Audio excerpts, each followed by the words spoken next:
Surface mount automatic door bottom bar replacement seal direction. Step 1. Use a screwdriver to remove the screws used to hold the seal in place. Step 2. Gently pull the seal out to remove it.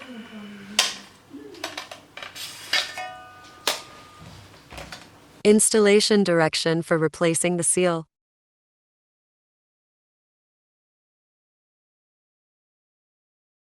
Ensure that the casing is tight against the sealing element when installing.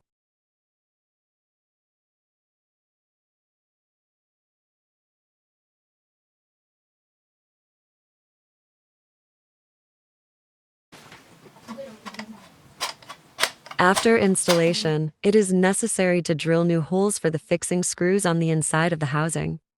If required, we can prepare these holes for you in advance.